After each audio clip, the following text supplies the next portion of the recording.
In early March of 1831, the saints in Kirtland, Ohio, were full of excitement and confusion.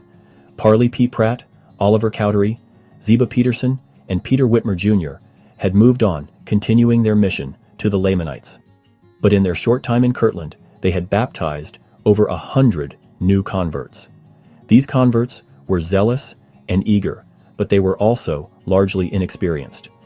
Many of them came from frontier religious movements, where emotionalism and erratic spiritual demonstrations were common.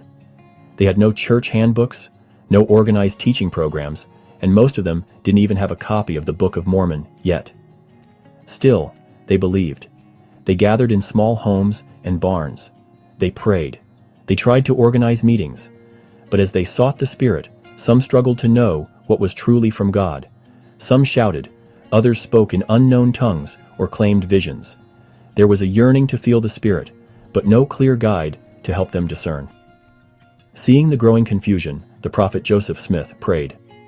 The Lord's answer came as Doctrine and Covenants 46.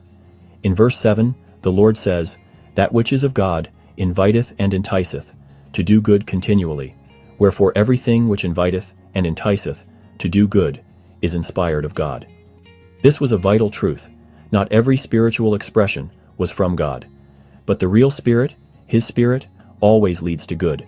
And then the Lord offered a list, a detailed account of spiritual gifts, real gifts, given to real people for real purposes. To some is given one, and to some is given another. He explained in verse 11, that all may be profited thereby. The saints may have felt lost, but the Lord was building something solid, line upon line. He wanted them to know that spiritual gifts were not about signs or spectacle. They were tools for building the church, and each saint had a part to play. In the same revelation, the Lord also gave an instruction that may seem small to us today, but it meant everything to those early members. He said, "Ye are commanded never to cast anyone out from your public meetings." Verse 3. This was a radical idea. At the time, many religious groups limited who could attend their services, but not the restored Church of Christ. Everyone was welcome, even the sincere seeker, the doubter, or the stranger at the door. In Doctrine and Covenants 47, we meet John Whitmer.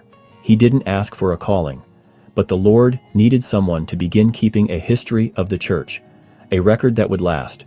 Verse 1 says simply, "Behold, it is expedient in me that my servant John should write and keep a regular history." John obeyed, and because he did, we have a priceless view into the earliest days of the restoration. Finally, in Doctrine and Covenants 48, the Lord turned the saints' attention to another pressing need: land. More members were coming from the east. They needed places to live. The Lord asked those already in Ohio to share, to prepare. Verse 3 says, "It must needs be necessary that ye save all the money that ye can, and that ye obtain all that you can in righteousness." In other words, build Zion by sacrifice. These chapters remind us that the early saints were not perfect, but they were willing.